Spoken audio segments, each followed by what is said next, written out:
এমন কোনো নজির নাই যে প্রধানমন্ত্রী থাকা অবস্থায় দুর্নীতি এভাবে করে আহ, রাষ্ট্রের সম্পদ তারা আত্মসাৎ করেছে। আদালত তার রায়ের মধ্যে সংক্ষিপ্ত একটি পর্যবেক্ষণ প্রদান করেছেন। সেই পর্যবেক্ষণে উনি উল্লেখ করেছেন যে একজন দেশের প্রধানমন্ত্রী যে তথ্য গোপন করতে পারে, মিথ্যা হলফনামা দিতে পারে, এটা তার কাছে বিশ্বাসযোগ্য হয় নাই।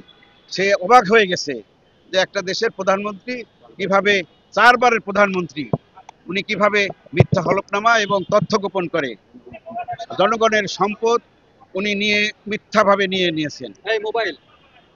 রাজুক এবং গণপূর্ত মন্ত্রণালয়ের বিষয়েও কিছু অবজারভেশন দিয়েছে তাদের আইন পরিবর্তনের জন্য, এবং তাদের যে এক্সিস্টিং কিছু আইন আছে ওটা পরিবর্তন এবং আরো কিছু নতুন আইন অ্যাডপ্ট করার জন্য কিছু পর্যবেক্ষণ দিয়েছে।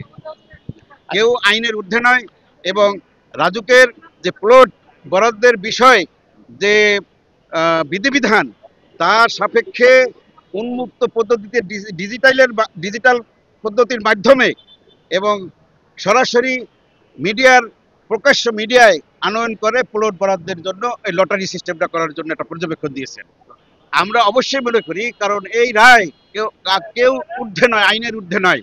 ভবিষ্যতে যারা রাষ্ট্রনায়ক থাকবেন, বড় ঊর্ধ্বতন কর্মকর্তা থাকবেন, তারা যেন এই রায়টা দেখে দেখে দৃষ্টান্ত হিসাবে থাকবে।